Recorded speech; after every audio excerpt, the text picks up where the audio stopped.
are there back channel talks with Mulayam Singh Yadav? Well, I am not aware of it.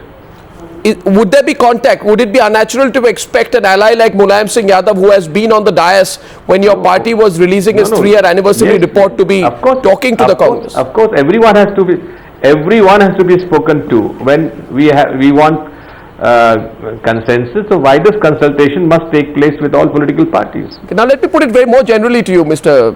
Digvijay Singh. Are you going to win this presidential election? Well, certainly yes. And may I ask you, how important is it for the UPA to win this election? Like all elections? No, it's critical to the UPA. I mean, no government can be in power, can it, if it loses an election? Every election has to be, is bound to be crucial and critical. And more so election of President of India. Do you also believe that Mamata Banerjee crossed the line by taking the names yesterday after her meeting with Sonia Gandhi, and also after that announcing 3 names before the process of consultation was over? Well, that is Mamata Banerjee. As in? Hello? Yeah, you said that is Mamata Banerjee, as in, like, so it's not entirely unexpected, you are saying, that Mamata Banerjee would come out as I said, that is Mamata Banerjee.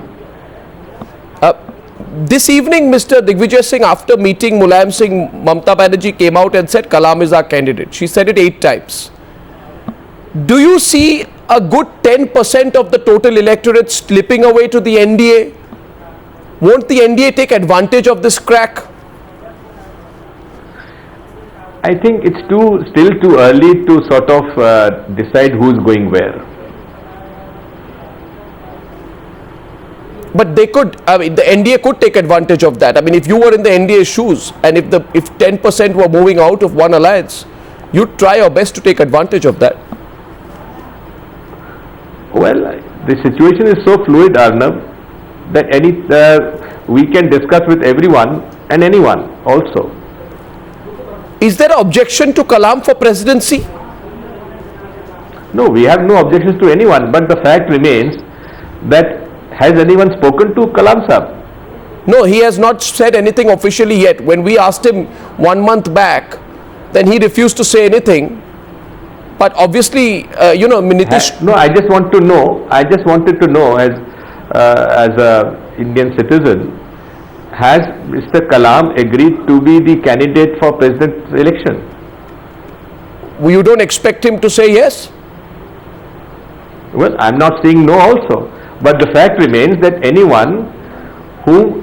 someone is important people like Mr. Mulayam Singh Yadav and Mamata Banerjee are proposing, they must have surely spoken to Mr. Kalam whether he is interested to be a candidate or not.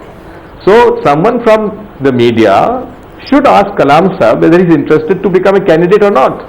Well, not that we are not trying, but Mr. Kalam has locked himself up and is completely inaccessible to everyone in the media, including Times Now.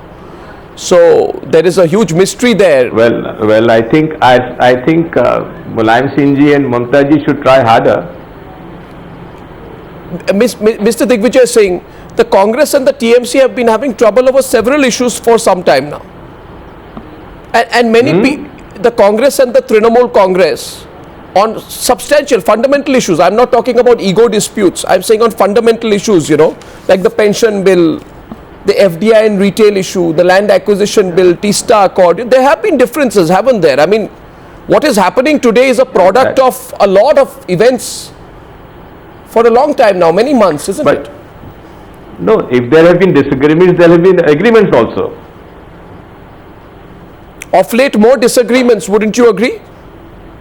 No, I think if you see 2009 till now 2012, how many bills have been passed?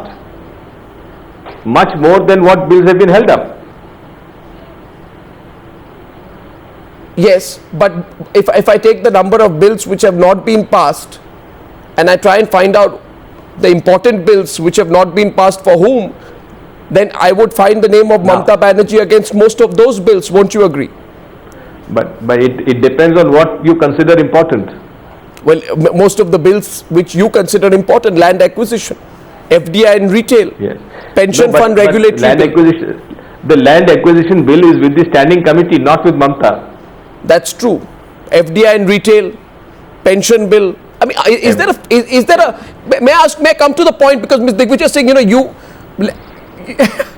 this is interesting. You see, among all people who do interviews, it's very difficult to draw you out because you are completely poker faced. You will not say anything. Now, my question, what I'm getting at. My question to you is Yes. that lot of the people in the Congress party believe enough is enough. Now, let us not put up with this anymore. Let's have a UPA without Mamta. Let's strike a different path. We have enough allies, enough smaller parties who will come out and help us. And in any case, nobody wants an election just yet. Well, I'm not one of those. Are you ready for an election? I mean, I'm sure the UPA is not ready for an election now. Every political party or every political person should be ready for all eventualities forever. The message is clear. If you go with Pranab Mukherjee, you lose the support of the Trinamool Congress. Does the Congress have a strategy in place for such a situation?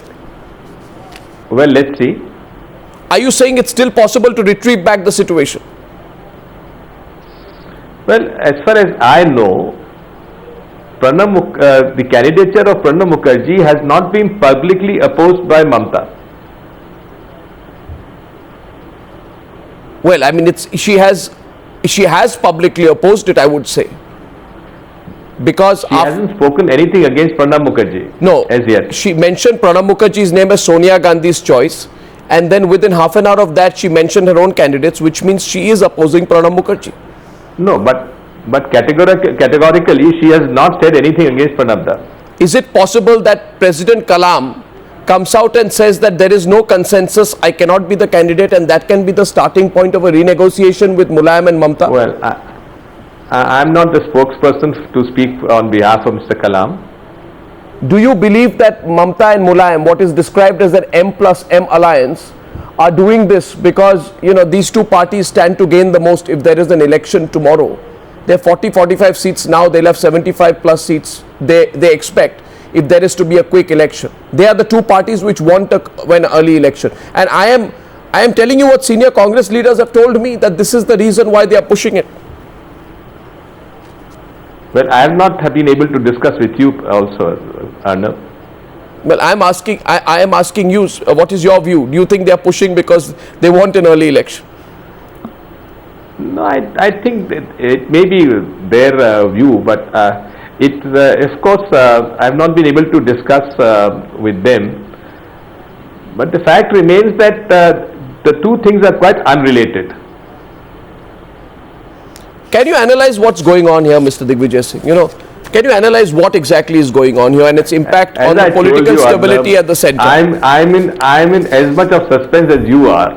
You've taken the wrong person as your Mr. Digvijay Singh, you see, this is very interesting.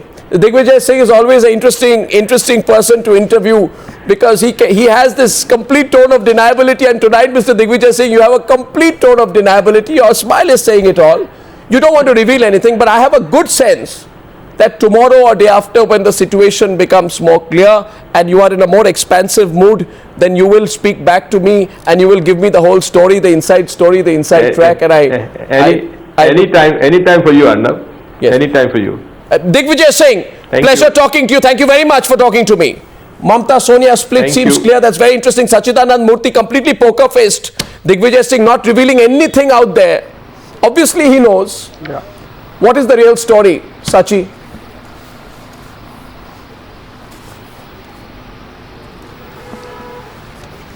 Sachi, what do you think is the real story? Arnab, what is happening now is you are talking about the sixth candidate.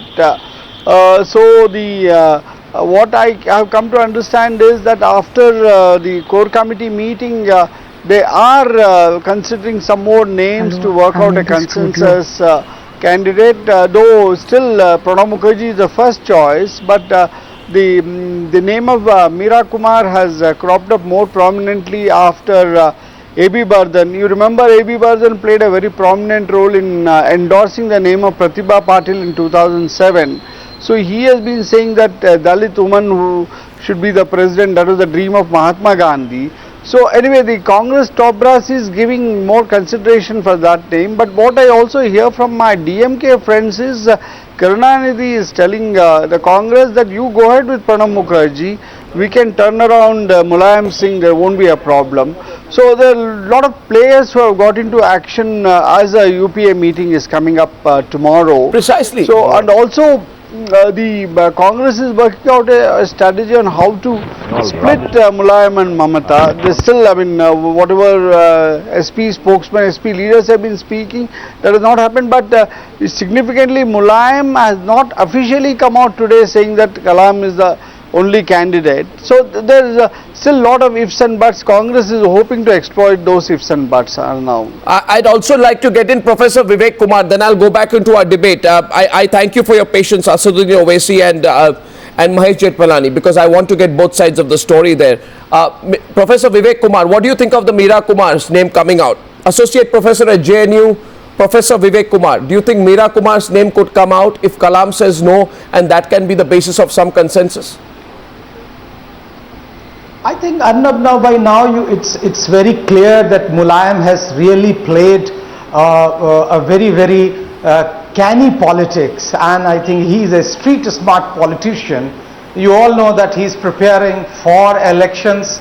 In Lok Sabha election, he has already declared his candidates and he knows where his constituency is. Without discussing anything from Kalam, he declared his name. And of course he used Mamata as well. So he is a very street smart politician and he has really played his game. Now second thing is that now when actually Mamata was pushed a little bit more, she brought out Meera Kumar's name. Yeah. So I think long back when the UP elections were about to be held, Mayawati had already declared that Congress can play this politics and they can declare either Shinde or Meera Kumar as prime ministerial candidate. But now we see that, you know, she is out of power, but still that constituency for Congress is very important. Yeah. And I think in that context, this may be another political step which they can take.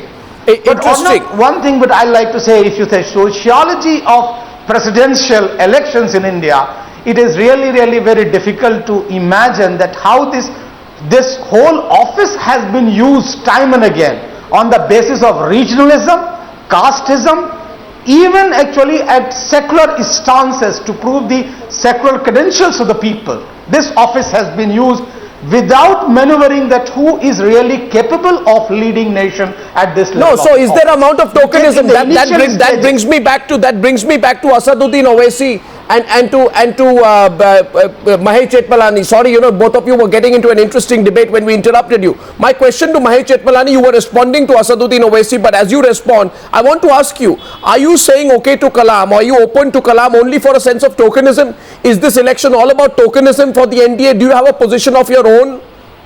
Or are you just looking at two things? One, embarrass the UPA, crack the UPA and get as much tokenism in terms of mileage as possible. Is that all that you are seeking as you accuse the UPA of being clumsy in this presidential election? The answer is no to all the various aspects of your question, Arnab. But I'll tell you what the BJP and the NDA would like. I suppose all political parties with the nation's interest at heart would want a president who is above politics and who would be amenable to popular choice, would accept him. No, what is above politics? So that's what we will. What is above politics? Is Kalam above politics? Is Kalam above politics? Okay, Vivek Kumar is coming in. Or the person who never contested that election at the Gram Sabha level was elevated to post of president. This is really irony. Asaduddin Owaisi. He never went to Gram Sabha. Asaduddin Owaisi, and he doesn't know about politics one second. at all.